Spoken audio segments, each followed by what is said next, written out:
Welcome to Ecologic for the month of July. It's warm, nice time of the year. Uh, no, not a lot of rain. I think uh, we are going to have a lot more warm days ahead of us before cool weather gets to us.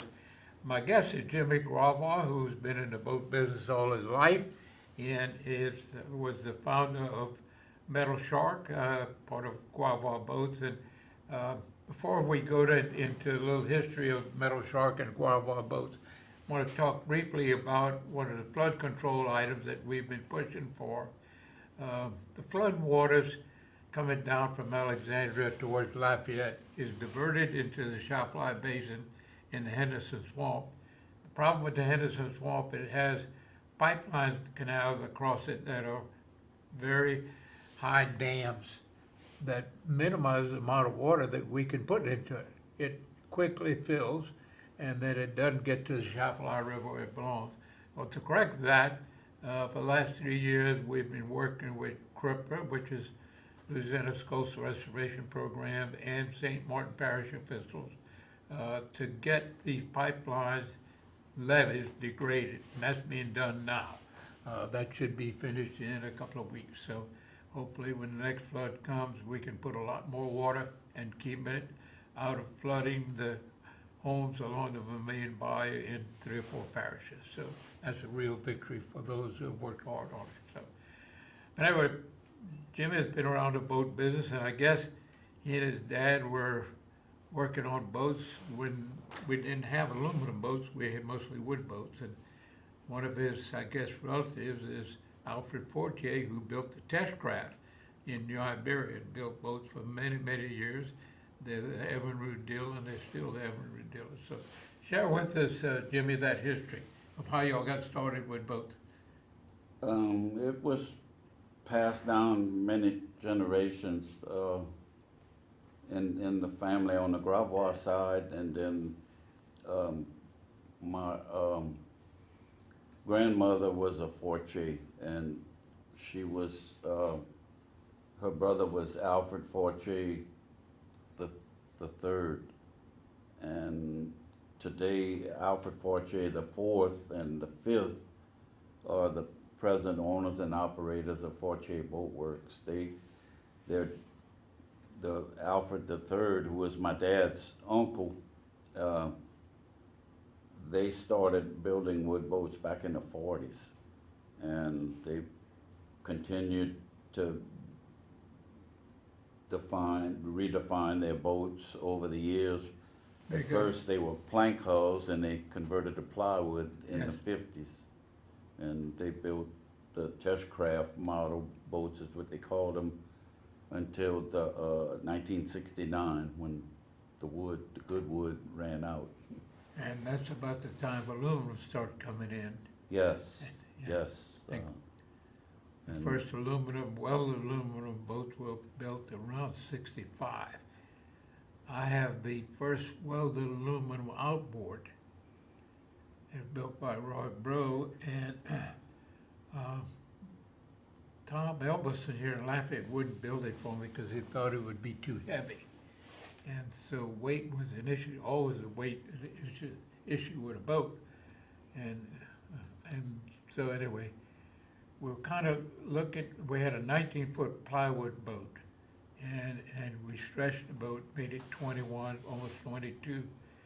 And when it was finished, the plywood boat weighed 1,600 pounds, and this boat weighed 1,240. Really? So it's longer, larger boat, and very much lighter. So we knew the biggest motors you could get in those days was a 55. So 2 of those we thought would push the boat. It did fabulous, So Yeah. and it was amazing. I think the boat was $3,000. I got a trailer for $500, and both motors with all the controls was $1,500. 1968. Now Yes. that boat is 55 years old now as we speak. In fact, next month it will be 55. So aluminum boats, kind of the pioneer, I guess, of aluminum boats was, as far as welded, was Roy Bro. Roy Bro and Fred Seward. in Morgan City, building the swift boats Yes, for the government during Vietnam. And those two collaborated together a lot, I had learned. And yeah, they were big buddies, I knew they were big buddies. they helped each other, and they also worked with Kaiser Aluminum developing the alloys. The marine For- alloys, for yes, marine- marine alloys, yes. yeah, that would be able to handle the seawater. The corrosion strength that and the comes with it. corrosion, Yeah, yes. right, yeah. And And this started a whole new industry, it's pioneered right here in Louisiana. yes. We have such a rich history, marine history. You know, you can look at the Lafitte skiff, and you built one of those for yourself. Yes, you know. I helped my dad build a wood one back in the early sixties. I was only Was it 7 or plywood? 8 years old, It's yes. plywood, Plywood. wow. He had a used gray marine engine, that flathead six-cylinder engine, yeah, sounded like a it had- sewing machine. They had the And- Chrysler Marine and Yes, the Gray Marine, yes, there was very Yes, similar motors. yeah, Old flathead engine, yes, weighed a ton, yes, 125, I think, weighed almost 1,000 pounds. yes. that engine. And like Much heavier than a V8. 80 horsepower, I Yeah, think, as 90 well. horsepower, 80 or 90 horsepower. Yeah, Gray Marine. And I think Gray and Chrysler were the same, very close to the same, very similar. Yes, I think they were probably made by the same company. So y'all started initially building boats like Tashcraft, which were mostly for fishermen, Yes, recreational fishermen. yes. When we did aluminum, that's what my dad said he wanted to build, was an aluminum test craft, cause Yeah. couldn't get the good wood anymore, and he had I still have his. How did the aluminum compare in performance to the plywood? They did this as well. The plywoods early on would run faster. Really? The aluminums, because we didn't have fair enough boats, they didn't run as good. Yeah. Yeah. We figured out we needed more structure, more stringers in them to hold them fair, where the bottoms would stay true. Stay straight, yeah. Another thing you had to allow for too was the contraction from welding. The boats would shrink, literally, and so they The would heating. just distort, and so we had to figure So out how to figure out how to compensate. weld. Yeah, And weld the seam, and they would weld the seam, and then they'd go back to another spot and weld back to it, and skip weld, Skip back welds. weld, yeah. yeah, skipping back, Yeah. keep it from getting real hot. Another thing was Too much heating would bend it. I would put a hydraulic jack on the structure while it was being built and push it out.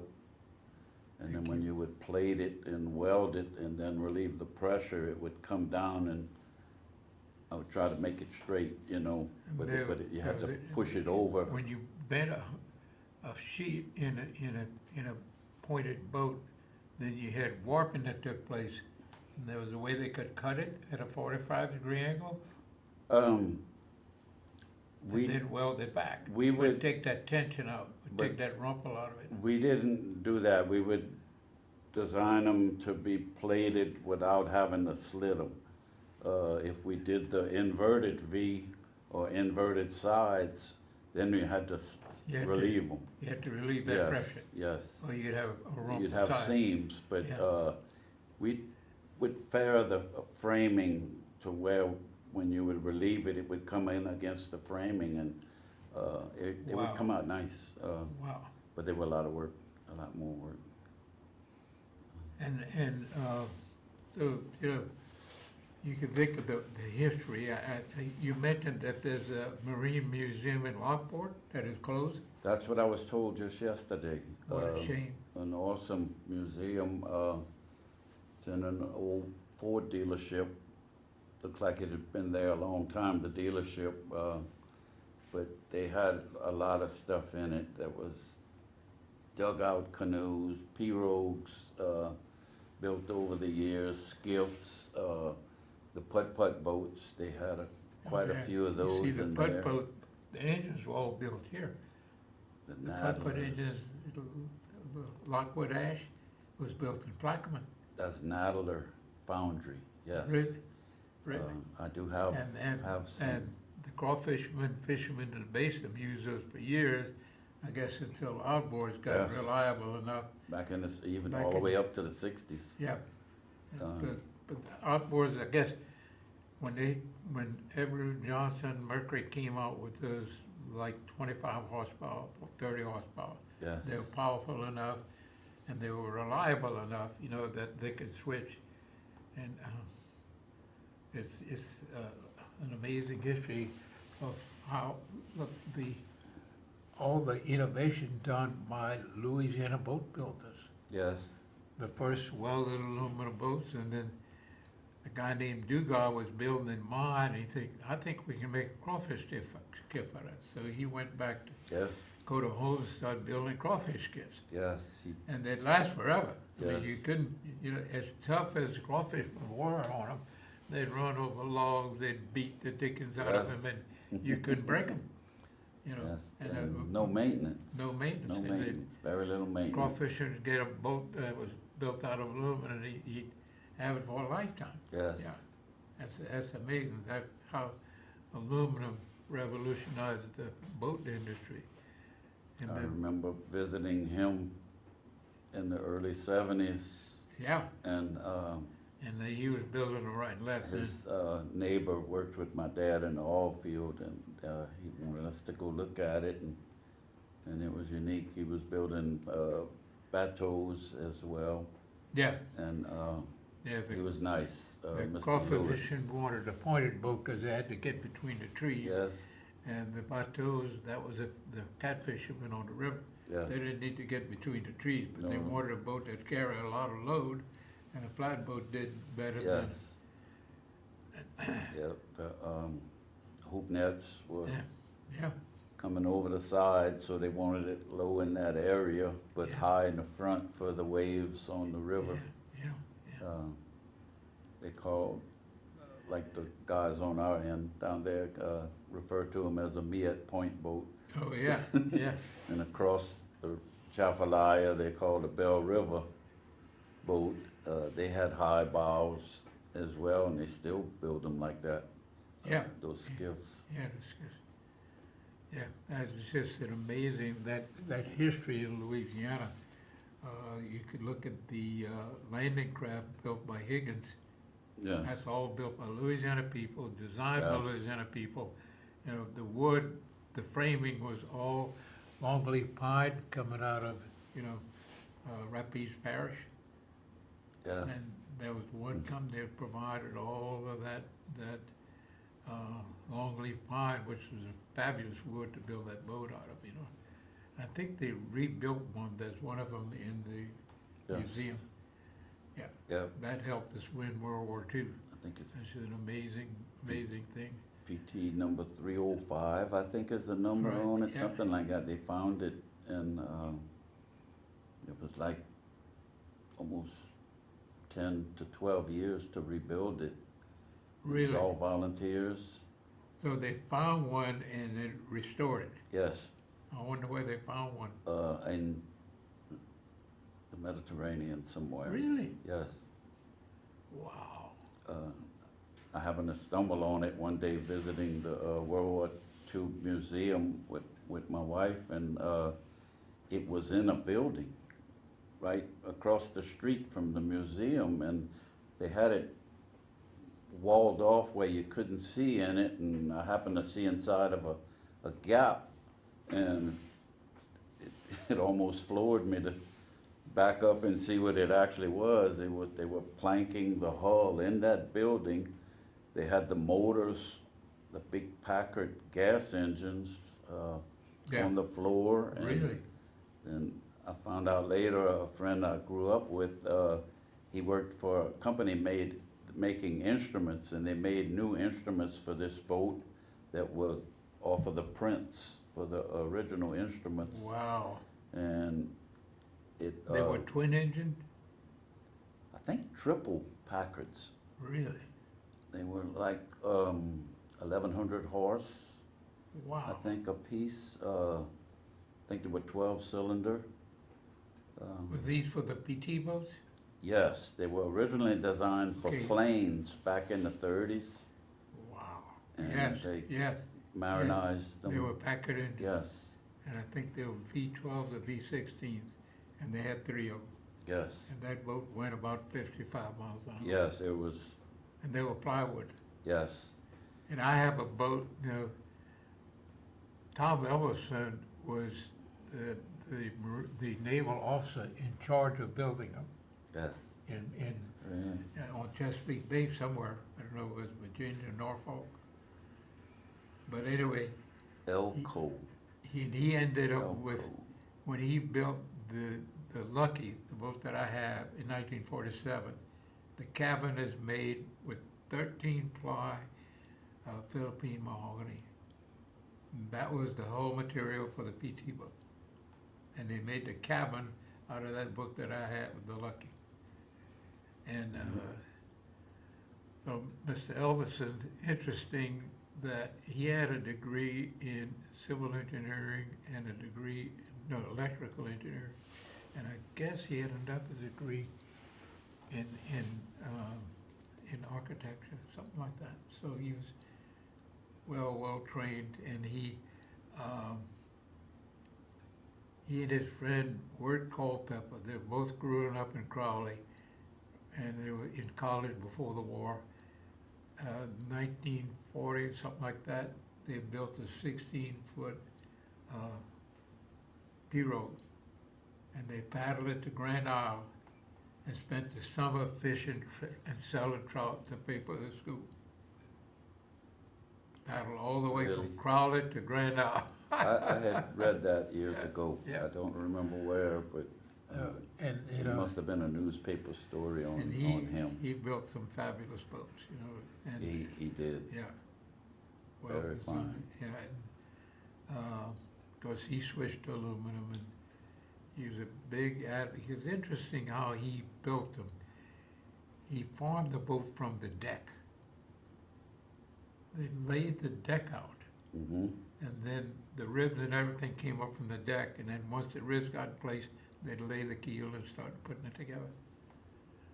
And it was a simple way of construction, real simple. And it was shaped. And it was shaped, yeah, and the deck had to be straight, you know, because Yes. everything was formed from it, you know. Yes. And Bro would build a boat from the keel. Yes. I mean, he'd lay the keel from the bow to the transom. Once he let they put the transom on, that formed the line, you know. And Yes. then they'd build the ribs to match what they were doing. And And it hang was- them. And hang them, Yes. Yep, yeah. Upside down. upside down. They built them upside down. That's how my dad. Turn them over, and And amazing the equipment they That's how my used. dad and the Forches built the test crafts. Really, Same way. The keel, the transom, the keel, the the transom. ribs were Yep, built on the a rib- rib table. Yep, And when we started building aluminum boats, we did the same The thing. same We thing. used the same patterns that, with the testcraft patterns that were 20, 30 years old, and yeah. we would put the aluminum on it, tack them together, and then take them off of the wood and weld them up and go And hang them on the keel. Deep V's started coming out, y'all kind of switched to that too. When the motors got bigger, Yeah, that was it. The motors Yes. got bigger, because, um, man, those days, you know, when they had a 25 horsepower, I remember we saw a 50 horsepower. There was some old World War II engine that the Navy used somewhere. And we were amazed, man, a 50 horsepower, what, you know, the biggest motors then were 25, you know. yes, I wanna say Evinrude had a V4 V4, they came out And with a V4 that was 56. 70 or 75 horsepower. And that Yeah, kind of changed around everything. 1960 then. Yeah, Yeah. right, yeah, And Mercury had a straight Straight inline six, six. yeah. Then the motors started getting bigger and bigger, Uh, and somewhere. So, but you can look at the issue of lift boats, that's another innovation that's certainly Louisiana. There's somebody along by LaFourche claimed they built the first one, but my recollection of that was that Walford Falls built two of them for Texaco, to lease to Texaco. Because they had a bunch of little rigs that were just essentially a wellhead in the bay with 4 piles around it and maybe a little piece of deck twice the size of this table. So you couldn't work on a rig. You couldn't, and then you tried to meet a boat that was bouncing around in a wave, that didn't work. So they designed these, I think they were about 40-foot lift boats. They had 3 legs. They knew they had to be on 3 legs. They didn't like 4 legs. They wanted 3 legs because, Balance. well, Equalize. yeah, Yeah. because if I take a 3-leg stool and I cut a half-inch off of the leg, it still sit right. Yes. But if I cut a half-inch off a 4-leg stool, it's gonna. Yes. So they knew they had to be 3-leg, and they figured out how to lift the legs and lift the boat. And they worked into the bay. The deepest water they were in was 7, 8 feet of water, and the boats had a little galley, and they'd sleep 4 or 5 guys, So you could go and do a couple of days' work and stay on the boat, without having to come back to shore.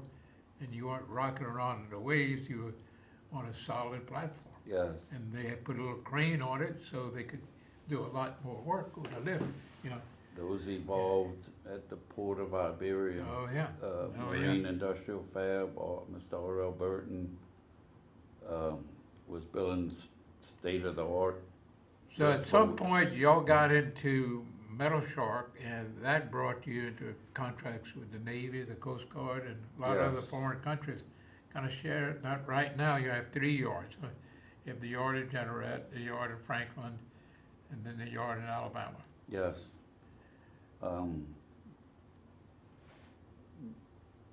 I want to say about 15, 16 years ago, I was approached by a company. They needed somebody to build aluminum boats with 10 years experience and some designs actually, and they wanted to pursue Coast Guard and Navy boats. Navy contracts, yeah. They were building fiberglass boats, but the military wanted aluminum, yeah. and Because fiberglass, it didn't take long to beat one of those up. and then Aluminum was so much tougher. they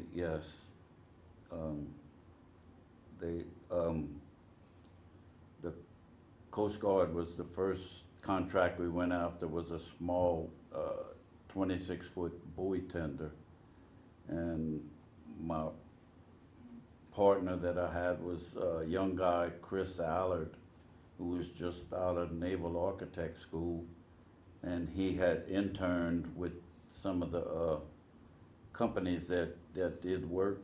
Was he And- from the East Coast up there somewhere? Long Island, yes. Long Island, yeah. He went to school up there at Webb Institute, a renowned naval architect school, and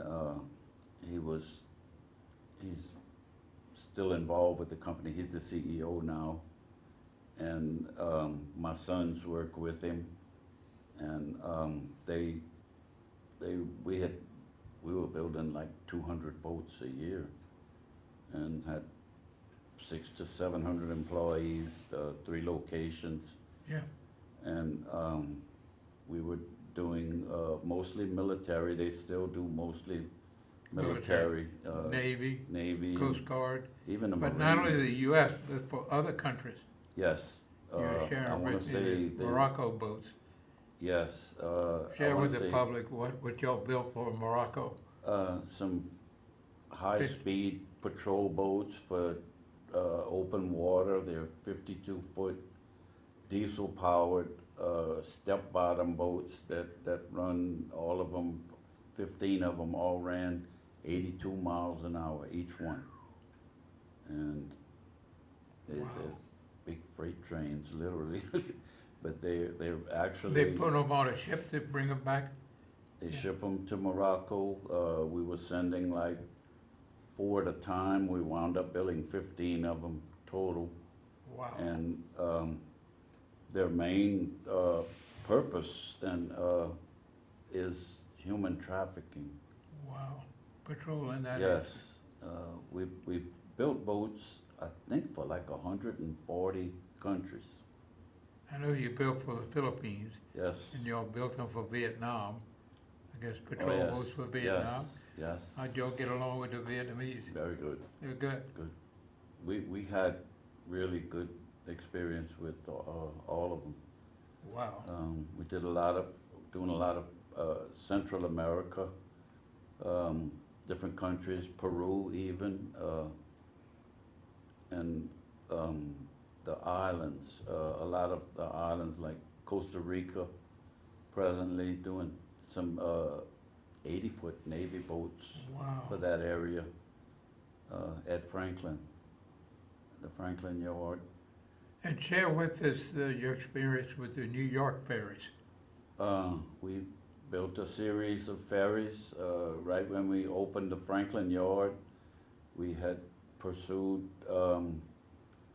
it was a new service that New York City was implementing. They selected a hornblower marine. They were an operator actually out of California, and they were selected to do New York City by the mayor at the time, de Blasio.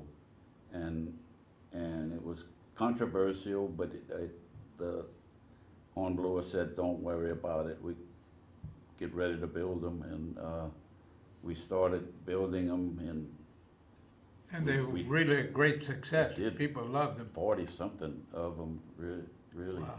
Yes, they carry a lot of people fast. It cuts off. They don't have to go very far, but Right, but they cut their commute, or daily commute to the city off by hours, wow. and So 2 hours commute in the morning and 2 Yes. hours going back. yes, And if you cut it a half, that saves Yes. a lot of and, time. and more even. How much do they charge per person to go on the ferry? You know, I don't know. yeah. I think they buy passes for so much for a month, mostly. Oh, so you buy a monthly pass. The I think people are that's going how every that day. works. Yeah, Yeah. right. It's not like, wow. It's amazing that, now y'all are building a catamaran for one of the wind farms in New Jersey? They're building one right now.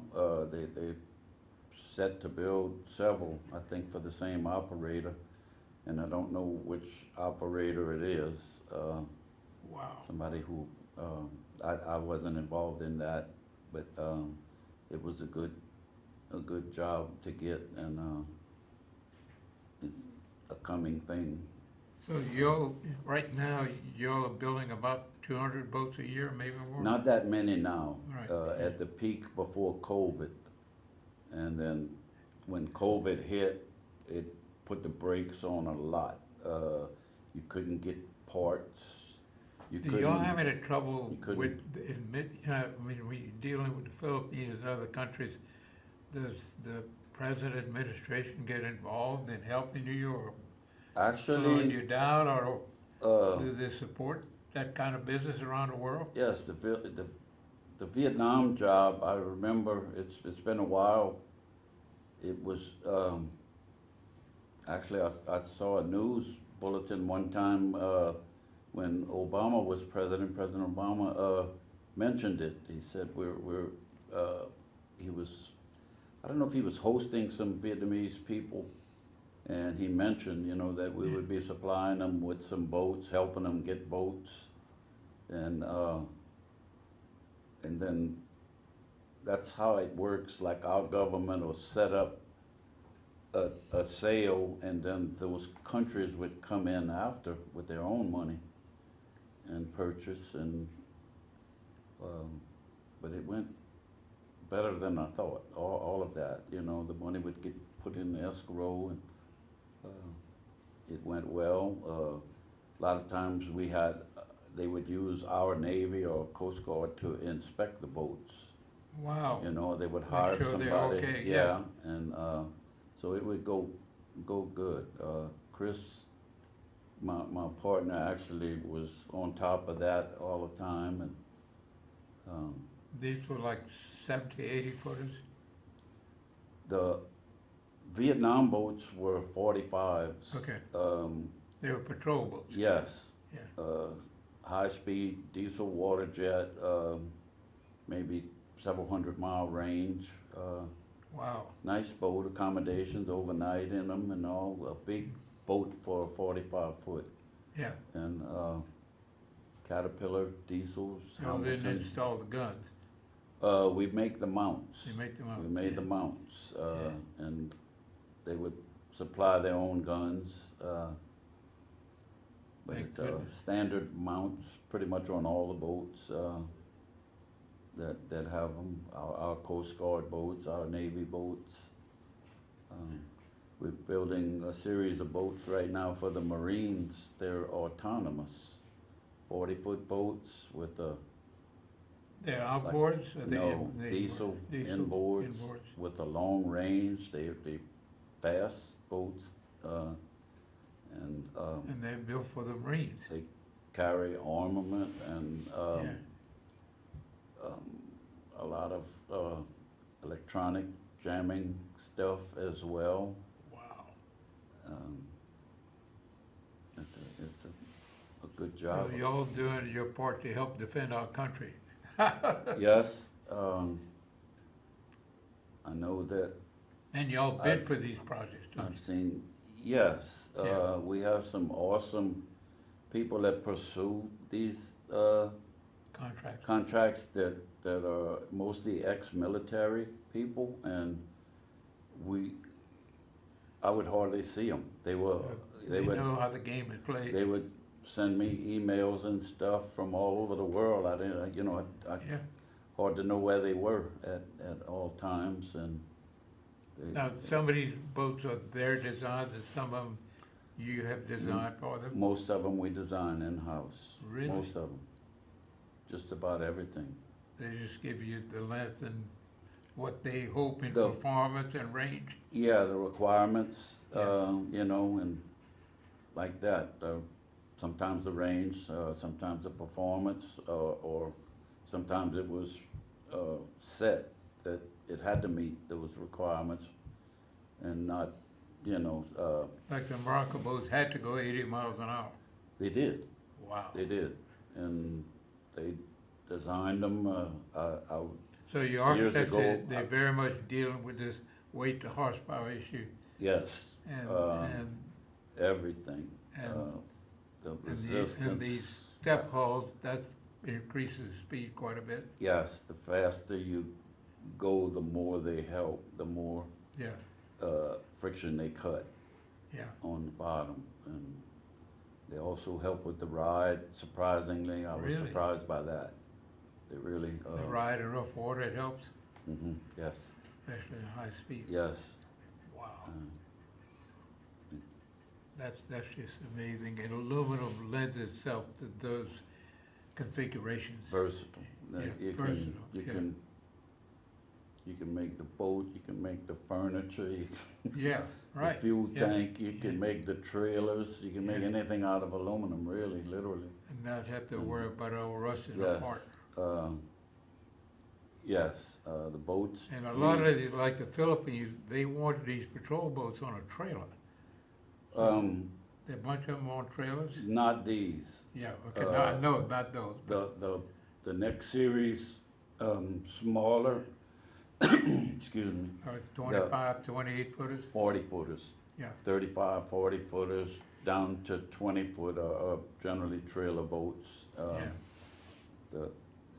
The Coast Guard, like patrol boats we did series were 528-foot boats, and they were all trailer boats for fast response to yeah, They would they can drive cover on the a highway much quicker than cover running the on the whole water. district. Yeah, Yeah, yeah. and respond to the closest landing, Yeah, and easier to service, and easier to maintain. yeah, they're out of the water. Then they get loaded up with barnacles, Yes. yeah, right, and, you know, the corrosion is inevitable when you leave a boat in the water. Yes, and it slows them down as well. Oh, yeah, yeah. Yeah.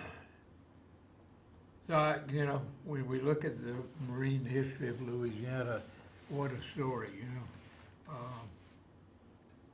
Yes. They built the supply boats. That was all by the force guys Yes. down there building the big supply boats. And then, Jeremy's.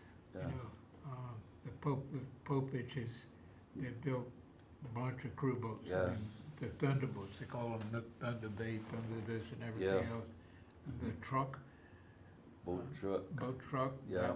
that was a way to answer the need to bring pipe and Yes. drilling fluid and, you know, all the things that needed to build this offshore oil industry. All they would have to do is take a And 5-minute most of ride. these guys were shrimpers or oystermen Yeah. that saw the need. But they would just ride almost within sight of where they lived to Bollinger. And And Bollinger and, they're building two of the biggest icebreakers in the world. Bollinger's building them. really, yeah. I met the designers at the boat show in New Orleans, and he's an old boy from, I think he was from Finland. Yeah, it was Finland. And I talked about how Russia in 1940 so invaded Finland. They were to take over Finland. And the general there had gotten a copy of the design drawings on a Russian tank and found there was a spot in the back end of the tank where all the fuel lines came together. They threw a Molotov cocktail in it, it blew up the whole tank. Yes. So Would that be? when Russia lost about 3,500 tanks, and there were small teams of skiers in that cold country, and they'd find them where they were sleeping and go hit 4 or 5 at a time. And they sent them back, and this guy I'm talking to that designed these monstrous icebreakers. And one is built by Bollinger and one is built in Mississippi. Is that, They're both on construction now. is that But he said Dahman? his dad was on the ski teams throwing those Molotov cocktails. Yeah, Is that Dahman, D-A-M-E-N? I don't know. Dahman? Anyway, they were in New Orleans at the boat show. I enjoyed talking to them a lot, you know. And, I was kind of interested in some of all the innovation that's at that boat show. You see all kinds of crazy ideas. That's you know. where Metal Shark was hatched, Really? at the boat show? workboat show. I was just There? a spectator, Yeah. you know, with a permit, a card on me, and I was stopped by the guy that was president of Donzi and Proline Boats. Oh, yeah. Dawson's, Mm. yeah. They were High performance boat. building military versions of their fiberglass boats, and he's the one chased me down in the show. Really? Yes, but it was right there in New That's where Orleans. Metal Shark started. Yes, And when was that, Jimmy? 06. Wow. He told me he was gonna come that following Monday, and he drove up with 3 people and showed me a drawing. He said, "This is what we need to build. We need a hull." And he pointed at one in the yard that I had just finished. He said, "That's the boat we need right there." Really? And So what he wanted, you had one that was close to it? yes, we use that hull. They still build that same hull. Really? Yes. Yes. And how big was this? 26 foot. Oh, yes, yes. It was a brand new fishing boat for a doctor in New Iberia, Dr. Walker, and he wanted to see the drawing of it, and I told him there is no drawing. Really? He said, "Well, how did you build? You built it?" I said, "Yes, sir." He said, "How did you build it?" I said, "I just laid the aluminum down, drew it, started cutting and tacking it together, and so we had to." Did you build it from the deck up like that? No, I'd start with the You started with the sides, sides and the keel. sides and the keel, and The fill in keel the put the ribs. transom, yeah, Fill right. in the ribs. The way Rodney built it. Well, I shortcut it after a few years. I had cut my time in about half, just shortcutting. Still had to draw and saw every inch, Yeah, but like I would, but now the I would boats are cut the- all computer designed, it's all Yes. pre-cut. yes, You're not it is. measuring, trying to make those cuts anymore, it's all No, done. But everything fits perfect and, yeah, very precise. Yeah. It's come a long way. The most, I tell people, you know, I was the most primitive boat builder in existence, and we went in 15 years to the most modern. yeah, wow. And Now, you in actually aluminum doing boats. that, the metal companies would do the cutting, but now they're, We Y'all cut doing it. in-house. yeah, that's, well, I Yes. saw that, yeah, where Yes. you were doing it. That's an amazing story, wow. Draw it upstairs, saw it downstairs, put it together through the shop, and then it goes out the front door to the water to test. Wow. And I noticed a lot of those Navy boats aren't painted. They don't wanna paint them. The Navy likes paint, the Coast Guard Doesn't doesn't want paint. want paint. Really? Yes, the Navy likes their traditional gray, Oh, yeah, yeah. and, the Coast Guard, didn't want paint, and they both had good reasoning for it, Yeah, after we heard them out. cheaper not to paint it, I guess. Yeah, and, maintenance Yeah, as right, well, no yeah. paint maintenance. You don't have to worry about scratches on the side. They didn't want us sanding and grinding on the wells, they wanted to see what they were getting, Really? yeah. And that was different from doing the fishing boats, we would sand and grind Make 'em look and like a sand fiberglass and boat. polish, Yeah, yeah, and then sandblast and paint. Yeah, trying to make them look as, as fiberglass smooth as you could. Yeah, right, as smooth as a fiberglass Yes. boat, right. Wow, that's, what an amazing It's- story. it's been awesome, I've been blessed. Couldn't have done it, I told you earlier, without my wife. And then, you know, I Literally. mean, you think of some of the people who really are part of this history. Of course, Teshgraph and the Fortiers, you know, when they were Yes. building wooden boats, and Yes, Tom Ellison Yes. building those boats. and, yes, You know, I can think of some of the people, other people, Roy Bros certainly, yes. you know, the guy I that don't they were know, building he was building all these steel boats. did you And I know? remember they'd build about a 25-footer with 1/671 steel boat. Here's a barge. Or 3 or 471 too, the Yeah, I smaller mean, engines. they'd get these bigger boats, Yeah, and he knew that weight was an issue. But, you know, he wasn't Yes. an engineer, he didn't know calculus, he didn't know how to figure yeah, out the weight, how to deal with that. wasn't the only one. And so there was a trooper Ruiz, and Ruiz's dad was a good friend of Roy Senior. So they came out with these radar speed guns. So they volunteered Oh, Trooper really? Ruiz with a speed gun on the Yeah. Lowerville Bridge. So they got all kinds of boats that run against that radar. And then they take them out of the water and bring it to the sugarcane mill at Whale. And he came out to go, he wanted to know what the weight had to be to make a boat go 30 miles an hour. That was his goal. And the steel boats, the 50, 55 steel boats, which he also figured the weight on,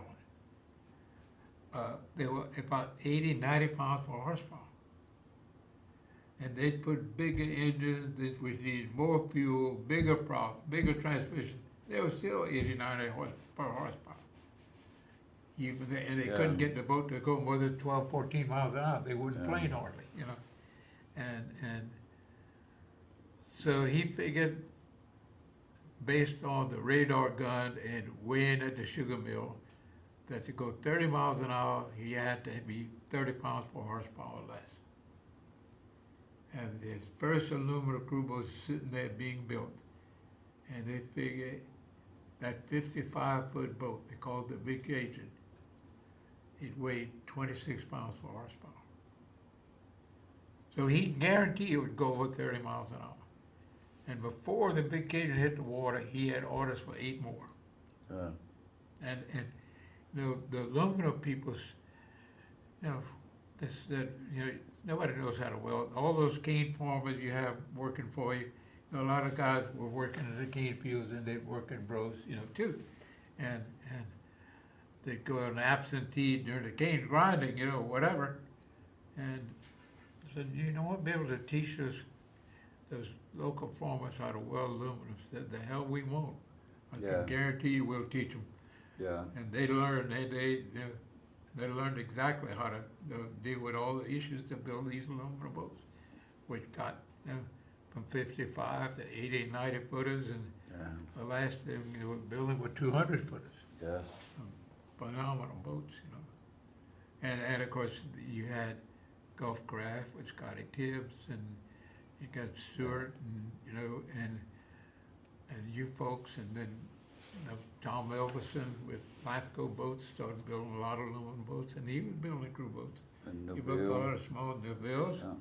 yeah, Yep, the Nevilles built a bunch of boats, brothers, along Laurelville. yeah, Just a phenomenal history that employed a lot of people and helped us deal with bringing the offshore oil into success, It's Yes. just an amazing story.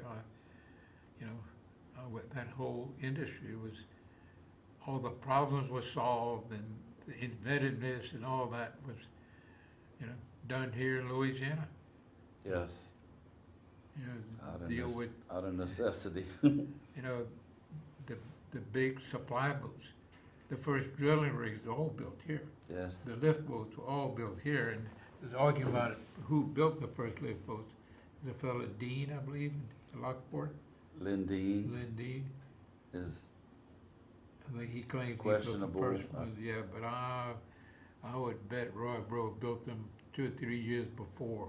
maybe so, And they were small, they weren't, but they met the need, I mean, you had a 3 or 4 man crew doing maintenance work on these wellheads, and there was no room, there was not enough of a platform for them to work on.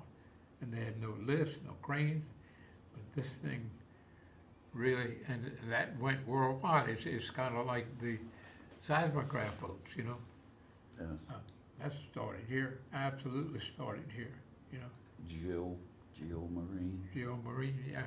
That Well, was- I mean, everybody built them, I guess y'all built a few of them, Roe built some, y'all didn't build, no, y'all Just- didn't build those barges? no, we didn't. Y'all avoided that. Uh, Y'all steered away from the oil engine pretty much. Pretty much, yes, Yeah, uh, took another course. pretty right? much, it Yeah. was going after military. And Roy didn't want anything to do with the government, Roy Bro. And he hated to pay income tax and whatever, but he thought Yes, there were too many rules and regulations for him. But it's just, you gotta learn to live with those folks, yeah, They have their needs, and it's great that your company has been able to meet those needs. It's a phenomenal success story, And your tugboat business, that's in Alabama, right? Alabama, it's a repair They're building yard. river boats, are Yeah. they building or they're just repairing? They mostly repair. Yeah, and so, anyway, Oh, it did go off. What? Sorry. we're making a correction here on the phone. Excuse We me. got some calls coming in. Yeah, Roger just said it wasn't working, and maybe it slipped out for a second. I still have a few minutes. Okay. All right. Yeah, sorry. Give it 1 second. Boot up. Sorry. So y'all that were not the only ones building the ferry boats. There was No, the another yard contract. in Alabama, the yard we wound up, And they had Acquired. underbid y'all, I believe, huh? yes, Probably why they were almost going bankrupt, right? yes, Which y'all intervened and helped them stay in business, I guess. the yard, I think the yard was fixing to close, and we acquired it But then you left the same management in place pretty much. for a while. Yeah. For a while. We, But y'all pretty much managing it now? yes. Yeah. Yes. We did do some river push boats. Those big river tugs, Yes. what kind of horsepower? 6,000. Wow. That's an amazing thing to see too, go up and down the river Yes. and see these tugs pushing made- 100 barges. It looked like an island going by. Yeah. The wife and I, about 5 or 6 years ago, went up to St. Louis and took a 16-foot flat with a 40 horsepower motor that came all the way back to Beulah Road. So we got to see a lot of those tugs and barges. This is an amazing, that Mississippi River is just an amazing thing.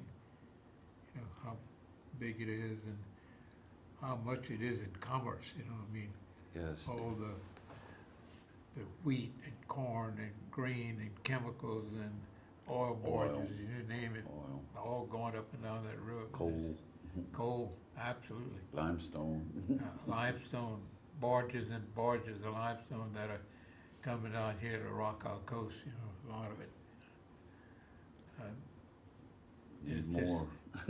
I know y'all are on the Sheraton Canal and the bottom of the bay, you can't get a big boat through there, huh?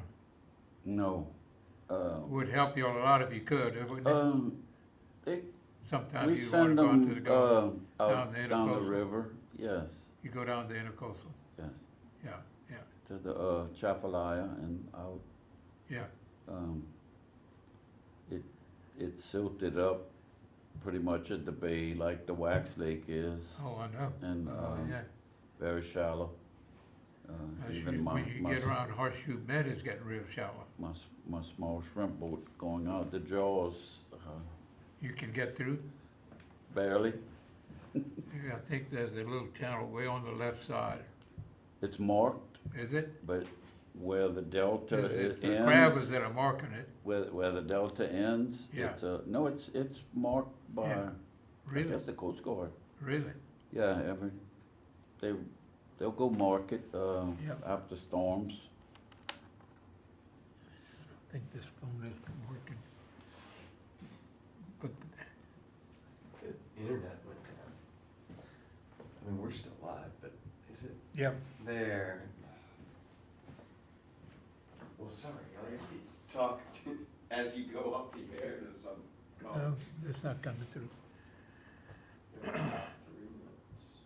So, you know, it's, you know, I think history is real important, and that history, the marine success, and you can look at the landing craft that were all built in Louisiana, with Louisiana labor and skills that helped us win World War II, and you could, the PT boats weren't built here, but one of the guys that were managing it was Tom Ellison. He was from Crowley, Louisiana, and he was a part of that. And the landing craft boat, that was another boat that PT was plywood. The landing craft was mahogany.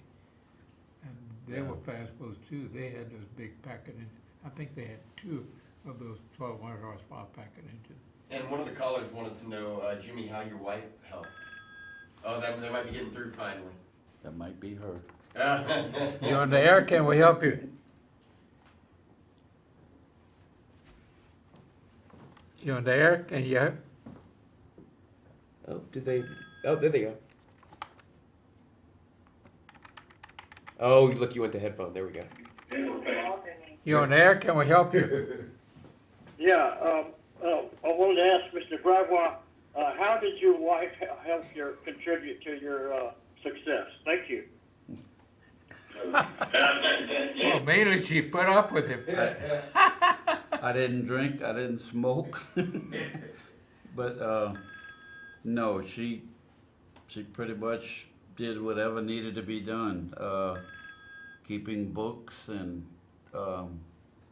Writing she checks. even did the marine upholstery for me for years, and raised 2 good boys that came in to help eventually. So, thank you, Roger. You on the air? Can we help you?